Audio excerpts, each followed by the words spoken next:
Well, there you go. You've seen somebody report about the congresses which either held or didn't hold in different states for the APC. Now we're zeroing in on what transpired in Rivers. Let's toss to Mark for that. Yeah, some states were largely peaceful, but some states had their contention going for them. I think that there was a previous report on that one, chronicling what happened in Imo State. Rivers State was also one of the states that had quite a bit of controversy going on now. And then we have with us in the studio two gentlemen to talk about what happened, what transpired precisely. Joining us right now is the Publicity Secretary of the All Progressives Congress in Rivers State, Mr. Chris Finebone. You're welcome to Sunrise Daily. Thank you, and good morning, viewers. Good morning. We also have with us Senator Magnus, who is a member of the All Progressives Congress and also an aspirant for the office of the governor of the state. You're welcome to Sunrise Daily. I think you've declared, haven't you? I have, Bombay. Thank you and good morning. Good morning. So what transpired in Rivers State? From all that we saw, I think it was from Friday we started seeing signs of violence in the state. Some people had besieged the secretariat, the APC secretariat in the state, saying that their members were not allowed to buy forms. What transpired? Let's start with you, Senator Magnus. Well, Mark, first of all, what happened in Rivers State, in my opinion, was totally unnecessary. Because we had all known that there were issues in the party, and if we had made even the slightest of effort, we could easily have managed the situation and conducted our congresses peacefully. But it was deliberately designed to be that way.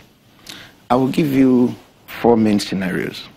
First is that we had a South-South caucus meeting where it was agreed that when the committee comes from national, they must first of all address stakeholders. It was also agreed that before the committee would arrive, we, the stakeholders, regardless of our leaning or faction within the party, we should meet together and have an understanding of how the Congress is to be conducted. Now, none of this happened. There was no effort, no measure to build trust in the process from the beginning. What we're told was that everybody should go to their ward and follow the guidelines. When people asked about the committee, this is the first time I'm seeing the committee chairman on TV saying that there were no materials. If somebody is talking about materials, then it's another election. But in the same report, you saw people in Cross River talking about materials. You saw people in Imo talking about materials. You heard people all over the country talking about materials.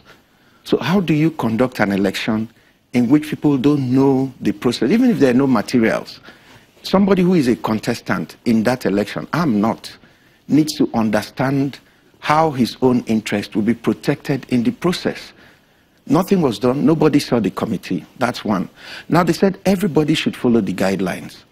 The guidelines are that you should purchase your form, you should fill it. There are APC registered members who must sign the form for you, and that this must be done 24 hours before the elections. So since they kept insisting on guidelines, people were afraid that if they don't meet those guidelines, they'll say, okay, because you didn't sign 24 hours before, because you didn't do this, you didn't qualify for the election. So in that process, people spent almost the whole of Thursday night in different banks, struggling to get tellers and all that. Banks were working till very late. So early in the morning, they went to the secretariat, struggling to beat the deadline as stated in the guidelines. Nobody said anything to them. It was much later that my brother Chris Finebone came on air around 3:30 to say they were waiting for the committee to come from Abuja before they would start selling the forms. Now, this is the same committee everybody had been asking about, and they said the committee was nobody's business. Nobody knew when they were coming. Nobody knew who they would meet when they come. Even members of the state working committee, his own colleagues, the deputy chairman, the state youth leader, the legal advisor, all of them held a press conference to say they were in the dark. So clearly there was an atmosphere of distrust that was deliberately built into the process. Now, after these people had been there from morning, nobody attended to them, till 4 o'clock, police now came. That was on Friday. On Friday. And opened fire on them. These are the people that are now being described as hot, created pandemonium. It was in that process that, you know, when everything is like that, and open fire on them without provocation? No provocation. They had been there since morning. Not a pin had been damaged. Nothing was wrong until the police came and opened fire on the instructions of what we don't know. Now, instead of coming to talk to these people to explain what was going on, that is what happened. And after that, they said forms were now sold and that congresses took place. Mr. Finebone, what's your account? Yeah, I think what happened was that we had initially committed ourselves to running a transparent process, because the congresses will be a process, not just an event. And so ab initio, after the last expanded executive committee meeting of the state, we fell back and reiterated that position that we must not only be transparent, but be seen to be transparent. And so we now agreed that, look, we must involve the team coming from Abuja right from the very beginning of the process, so that they will serve as the other voice to whatever that will happen. So we, as at 2nd of May, through my usual intel channels, because just like the government in the state eavesdrops on us, we also eavesdrop on them, have gotten information that a small section in the party was working with the government to destabilize our congresses. We looked at it, appraised it. We felt it didn't need a red flag, so we just left it. But 3 days to the Congress, a group called M30 went on air to say that the Right Honorable Minister for Transportation has come into town, and before he came into town, he collected all materials for the congresses, and he has taken those materials away. Was it true? It wasn't true.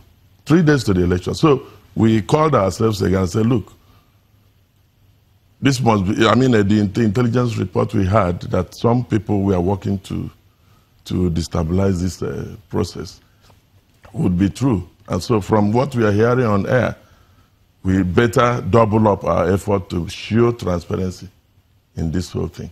And if people could come up on air to begin to allege cutting away of materials or diverting material, then we better be careful. But what in any case, what were the steps that you were going to take to steps we were to take, show transparency? Nothing else we were to take than to let the officers from the national be part of the process from the word go. Because you might ask, why were forms not sold on Wednesday, Thursday? Because the forms were not, I mean, the national people will not be there then.